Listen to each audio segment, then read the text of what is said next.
2024 का लोकसभा चुनाव और देश की दो जेलों में बंद दो कैदी, दोनों एक दूसरे से 2300 किलोमीटर दूर। एक नेशनल सिक्योरिटी एक्ट के अंतर्गत जेल में बंद है तो दूसरे पर दिल्ली शराब नीति केस को लेकर मुकदमा चल रहा है। दोनों ही नामी चेहरे। यहाँ पर हम बात कर रहे हैं डिब्रूगढ़ जेल में बंद खालिस्तानी समर्थक अमृतपाल सिंह और तिहाड़ जेल में बंद दिल्ली के सीएम अरविंद केजरीवाल की। लेकिन हम इन दोनों का जिक्र लोकसभा चुनावों के दौरान क्यों कर रहे हैं? दरअसल इन चुनावों में जहां एक तरफ अमृतपाल सिंह जेल से चुनाव लड़ने जा रहे हैं, तो वहीं दूसरी तरफ जनता के द्वारा चुने गए प्रतिनिधि दिल्ली के सीएम अरविंद केजरीवाल जेल से वोट तक नहीं दे सकते हैं। यानी भारत में जेल से चुनाव तो लड़ा जा सकता है, लेकिन जेल से वोट नहीं दिया जा सकता। खैर, जेल से चुनाव लड़ने की बात बिल्कुल नहीं है, लेकिन ऐसा कौन सा कानून या प्रावधान है जो एक कैदी को जेल से चुनाव लड़ने का अधिकार तो देता है, पर जेल से कैदी को वोट देने का अधिकार नहीं देता है, जिसका दोष अब तक पूरी तरह से सिद्ध भी ना हुआ हो, या यूं कहें कि जिनके केस अंडर ट्रायल चल रहे हो। इन्हीं दो अलग अलग पहलुओं के बारे में हम बताएंगे आपको इस वीडियो में। नमस्कार, मेरा नाम है रिया शर्मा और आप देख रहे हैं TV9 डिजिटल। खालिस्तानी समर्थक अलगाववादी और वारिस पंजाब दे चीफ अमृतपाल सिंह निर्दलीय उम्मीदवार के रूप में खडूर साहिब लोकसभा सीट से लोकसभा चुनाव लड़ेगा। अमृतपाल की मां बलविंदर कौर ने इस संबंध में जानकारी दी है। सिंह की मां बलविंदर ने यह दावा किया है कि उन पर चुनाव लड़ने के लिए दबाव डाला जा रहा है। इसी वजह से अब अमृतपाल अपनी राजनीतिक पारी की शुरुआत जेल से करने वाला है। अमृतपाल 23 अप्रैल 2023 से राष्ट्रीय सुरक्षा अधिनियम के तहत डिब्रूगढ़ जेल में बंद है, यानी NSA के तहत जेल में बंद शख्स लोकसभा चुनाव लड़ने जा रहा है। हालांकि जैसे हमने आपको पहले भी बताया कि भारत में लोगों का जेल से चुनाव लड़ना कुछ अलग नहीं है। साल 1996 में डॉन से नेता बने मुख्तार अंसारी ने जेल में रहते हुए उत्तर प्रदेश की मऊ विधानसभा सीट से बसपा की टिकट पर चुनाव लड़ा था और जेल से ही चुनाव जीता भी था। इसके बाद 2005 में जेल में बंद मुख्तार अंसारी ने 2007, 12 और फिर 17 में 3 बार जेल से मऊ विधानसभा सीट जीती। इसके अलावा 1998 के लोकसभा चुनाव के दौरान राष्ट्रीय जनता दल प्रमुख लालू प्रसाद यादव चारा घोटाला मामले में जेल में थे और उन्होंने जेल से ही बिहार की मधेपुरा लोकसभा सीट से चुनाव लड़ा और जीत भी हासिल कर ली।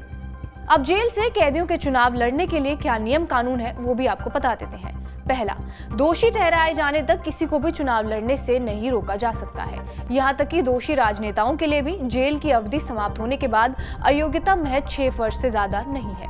मौजूदा कानूनों के अनुसार अगर कोई व्यक्ति को दोषी ठहराया जाता है और कम से कम उसे 2 साल की सजा सुनाई जाती है, तो वो रिहाई की तारीख से 6 साल के लिए चुनाव लड़ने के लिए स्वचालित रूप से अयोग्य हो जाता है। इस नियम के बारे में लोक प्रतिनिधित्व अधिनियम 1951 यानी रिप्रेजेंटेशन ऑफ पीपल्स एक्ट की धारा 8 में इसका वर्णन किया गया है कि जो दोषी ठहराए जाने पर राजनेताओं को विधानसभा और संसद से अयोग्य ठहराने से संबंधित कानून है। दोषी नेताओं के चुनाव लड़ने पर 6 साल का प्रतिबंध बार-बार अदालतों तक पहुंच चुका है। पिछले ही साल एक मामले में सुप्रीम कोर्ट से यह आग्रह किया गया था कि वो कुछ सांसदों पर मौजूदा 6 साल के प्रतिबंध के बजाय आजीवन प्रतिबंध लगाने पर विचार करें। हालांकि 2022 जुलाई को एक ऐतिहासिक फैसले में सुप्रीम कोर्ट ने यह कहा था कि कोई व्यक्ति जो जेल में है या फिर पुलिस हिरासत में है, विधायी निकायों का चुनाव नहीं लड़ सकता है। लेकिन इसी फैसले के 4 महीने बाद रिप्रेजेंटेशन ऑफ पीपल्स एक्ट 1951 में संशोधन किया गया और इसे 2013 में पारित किया गया, जिसने जेल में बंद लोगों को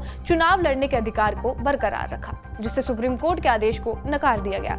यानी जेल से चुनाव लड़ने को लेकर तो प्रावधान है, लेकिन जेल से वोट करने को लेकर अब तक कोई कानून नहीं है। जिन विचाराधीन कैदियों को दोषी नहीं ठहराया गया है, वो भी अपना वोट नहीं डाल पाएंगे। भारत में जेलों से वोट देने का कोई भी प्रावधान नहीं है, यहाँ तक कि उन लोगों के लिए भी नहीं है जो दोषी नहीं पाए गए हैं। 2019 के प्रवीण कुमार चौधरी बनाम भारत चुनाव आयोग मामले में दिल्ली उच्च न्यायालय ने फिर से पुष्टि की थी कि कैदियों को वोट देने का अधिकार नहीं दिया जाएगा।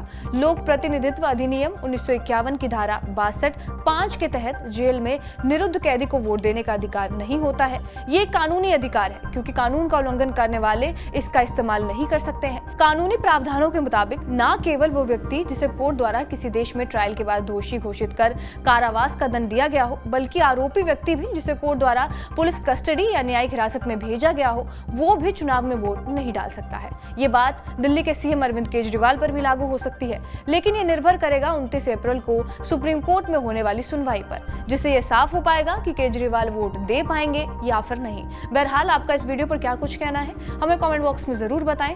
बाकी देश और दुनिया की तमाम बड़ी खबरों के लिए बने रहे हमारे साथ TV9 डिजिटल पर।